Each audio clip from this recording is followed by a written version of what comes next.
नमस्कार किसान साथियों, मैं आपका भाई साहिल। आप देख रहे हो साहिल पोल्ट्री फार्मिंग अपना चैनल।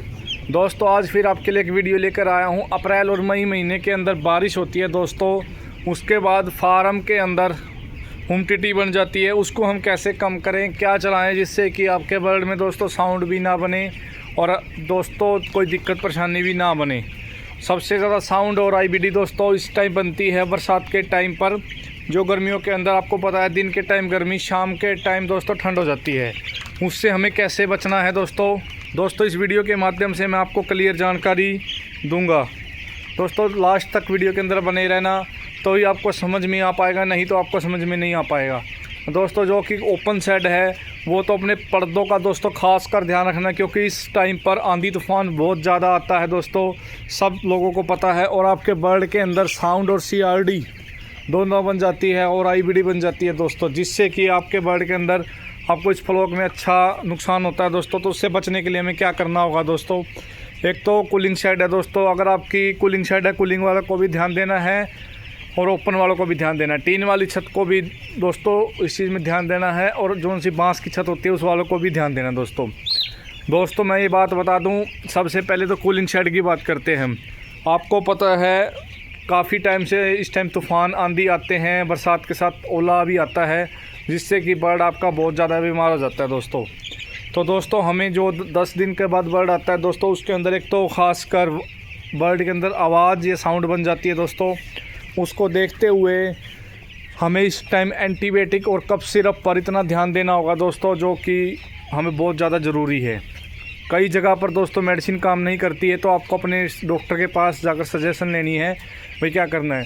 सबसे पहले अपने पर्दों को दोस्तों इस तरीके से मजबूती से लगाओ कि बाहर की हवा अंदर नहीं आ सके। अगर आपका पर्दा लूज है दोस्तों और बाहर तूफ़ान या ओलावर हो रही है, तो आपको उस चीज़ का बहुत ज़्यादा नुकसान देखना मिलेगा और आपका बर्ड बीमार हो जाएगा दोस्तों। बर्ड को बीमार होने से बचाने के लिए हमें क्या क्या चीज़ें इस टाइम फार्म पे अवेलेबल करनी चाहिए, जो चिक्स आ रहा है उनको लिए भी और जो 10 दिन का बर्ड हो गया उनके लिए भी दोस्तों। एक तो फार्म पे भट्ठी कंपलसरी फार्म के अंदर रखो, क्योंकि मौसम का कोई पता नहीं है ख़राब किस टाइम हो रहा है दोस्तों।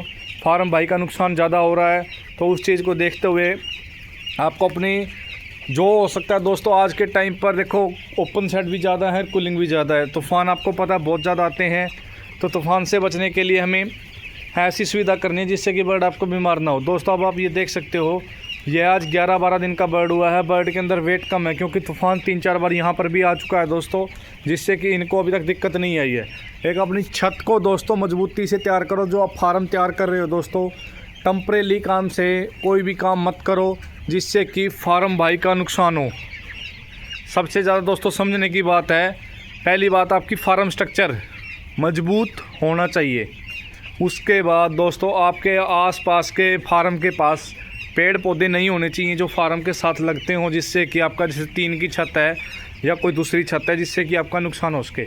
और एक दोस्तों पंखे इस तरीके से लगाने हैं, आपको पूर्व पश्चिम की तरफ आपको फार्म बनाना है दोस्तों, क्योंकि पूर्व पश्चिम में आपको ज़्यादा दिक्कत नहीं आती। उत्तर दक्षिण के अंदर आप फार्म बनाते हो तो आपको बहुत ज़्यादा दिक्कत भी आएगी और वायरल की समस्या भी देखने को आपको मिलेगी दोस्तों।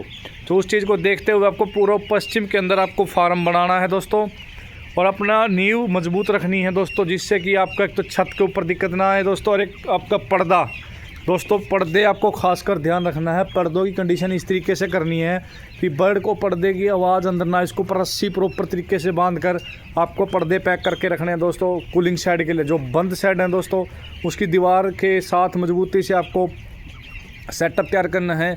ज़्यादा लोड दीवार के ऊपर भी नहीं डालना है दोस्तों, और ज़्यादा लोड आपको बीच के पिलरों पे भी नहीं डालना है। जो कि आप गाटर लगाते हो और जो कि दीवार के ऊपर आप गाटर लगाते हो दोस्तों, उसको आप पक्के से अच्छे से सिमटेड कर थोड़ा पैसा आपका एक्स्ट्रा जरूर लगेगा दोस्तों, पर नींव अच्छी होगी तो आपको पता नुकसान नहीं होगा। क्योंकि आंधी तूफान से दोस्तों कई फार्म गिर चुके हैं, कई फार्मों का नुकसान हो चुका है, कई बर्ड बहुत ज़्यादा दिक्कत में आ चुके हैं, आवाज़ बन चुकी है, सीआरडी बन चुकी है, आईबीडी बन चुकी है, जिससे कि आपका फ्लॉक ख़राब हो जाता है दोस्तों। आपको बहुत ज़्यादा लॉस देखने को मिलता है। अगर आपकी हवा अंदर घुस गई दोस्तों, उसको निकलने का रास्ता नहीं मिला, तो फार्म के अंदर घुस गई तो दोस्तों कहीं ना कहीं से हवा निकलने की कोशिश करेगी, जिससे कि आपकी छत या कोई पर्दा या कोई चीज़ आपकी गिरा कर जाएगी दोस्तों। क्योंकि हवा को आप रोक नहीं सकते हो, अगर अंदर हवा गई है तो उसको निकलने के लिए रास्ता भी चाहिए दोस्तों। तो आंधी तूफान आने से पहले, बरसात आने से पहले अपने पर्दों को अच्छे से चेक कर लो दोस्तों। इस महीने के अंदर खास कर ये बातें ध्यान रखनी होगी। एक बर्तनों को आप अपने उस लेवल पे रखो। और एक दोस्तों फीड के ज़्यादा बैग मत मंगाना दोस्तों, क्योंकि अगर बाई चांस दिक्कत परेशानी हो तो आपको समस्या ना हो, ताज़ी फीड मंगाओ दोस्तों, जिससे कि बर्ड भी स्वस्थ रहे और आपको दिक्कत परेशानी का भी सामना ना करना पड़े। और एक दोस्तों अपने बर्ड के अंदर बरसात के टाइम पर इसके अंदर कोई भी अल्कोहल लगा सकते हो, जिस प्रकार से आपको मिलती है रम, क्योंकि रम दोस्तों गर्म होती है और बर्ड को राहत देती है। और दिन के टाइम मल्टीविटामिन आपको देनी होगी, जिससे कि आपका बहुत ज़्यादा फ़ायदा देखने को मिलेगा। और दोस्तों सबसे बड़ी बात और बताऊं आपको, आपकी पैड की साइड आपको बोरी जो होती है, कट्टे की बोरियां, वो सिलवा कर रख लो दोस्तों। जो कूलिंग साइड होती है दोस्तों, उनके ऊपर आपको बहुत ज़्यादा फ़ायदा मिलेगा। जिस टाइम आपका आंधी तूफान का मौसम आता है, आप उसको सील पैक कर सकते हो। एक तो धूल मिट्टी से बच जाओगे, गर्मी है दोस्तों, गर्मी का आप हल कर सकते हो। पर आपके अंदर अगर धूल मिट्टी हवा घुस गई ठंड की, तो आपका बर्ड 100% बीमार होगा, आप उसको ठीक नहीं कर सकते दोस्तों। तो उस चीज़ को देखते हुए आपको अपने फार्म के अंदर सुविधा करनी है। जो स्टार्टिंग का पहला हफ्ता है, उस टाइम आपका टेम्परेचर आपको 95 डिग्री चाहिए। दिन के अंदर आपका टेम्परेचर जा रहा है दोस्तों 40 डिग्री, जिसका मतलब 100 डिग्री सेल्सियस के करीब आपका टेम्परेचर पहुंच रहा है दोस्तों। और रात के टाइम पर वही दोस्तों टेम्परेचर आपका 85 तक रह रहा है, 15 डिग्री टेम्परेचर रात को टूट रहा है बरसात होने के बाद। तो उस टेम्परेचर को बढ़ाने के लिए हमें क्या करना होगा, उसको बढ़ाने के लिए हमें बाहर की गर्मी इसको देनी होगी, जिस प्रकार से भट्ठी होगी या लाइट की हो गया, ब्रूडर हो गया, जिससे कि बर्ड को हीटिंग देनी होगी। बाहर की हीटिंग दोगे तो ही आपका बर्ड स्वस्थ रह पाएगा, नहीं तो दोस्तों बर्ड बीमार होगा ही होगा और आपको फिर नुकसान होगा। फिर आपको होगा देखो इस टाइम पर गर्मी भी हो रही है और सर्दी भी हो रही है दोस्तों, समझ में नहीं आ रही फार्म भाइयों को, और ना ही समझ में इस टाइम आती है। तो उस चीज़ का आपको फार्म भाई को खुद देखना है, और खुद ही लापरवाही आप करोगे तो आप ही दोस्तों खुद भुगतोगे। पर मैं आपको यह चीज़ बताना चाह रहा हूँ, अगर लापरवाही से बच जाओगे तो आपका दोस्तों प्रॉफिट अच्छा ही होगा, नुकसान नहीं हो सकता। क्योंकि अप्रैल महीने और मई महीने के अंदर ऐसा टाइम आता है दोस्तों कि गर्मी भी होती है और बरसात आ जाए, साथ में ओलावृष्टि भी होती है, जिससे कि शाम के टाइम ठंडक हो जाती है। यही फार्म भाई हम यहाँ पर आकर ही मार खाते हैं। अगर नॉर्मल टेम्परेचर जैसे सर्दी हो तो आप सर्दी का इलाज कर लेते हो, गर्मी हो तो गर्मी का इलाज कर लेते हो।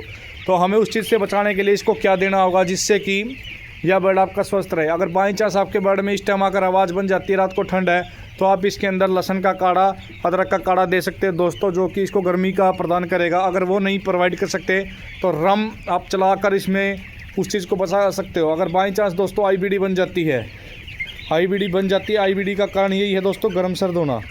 इस टाइम आकर आपको यह चीज़ देखने को मिलेगी, आईबीडी की समस्या भी देखने को दोस्तों मिलेगी। आईबीडी से बचने के लिए आपको दिन के टाइम पर पैरासीटामोल देनी है।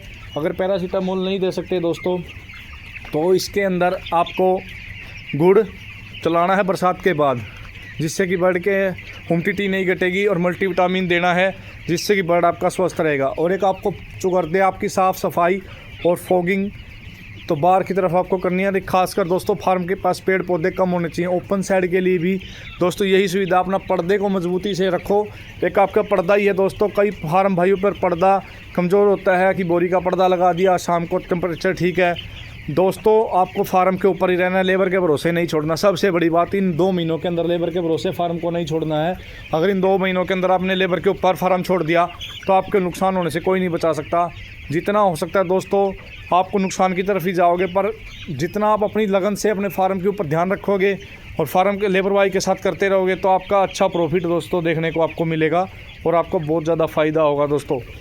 अगर वीडियो अच्छी लगी हो तो चैनल को सब्सक्राइब करना और बेल के बटन को ऑन करना। मिलते हैं दोस्तों नेक्स्ट वीडियो में। अभी वीडियो को हम विराम करते हैं। जय हिंद दोस्तों।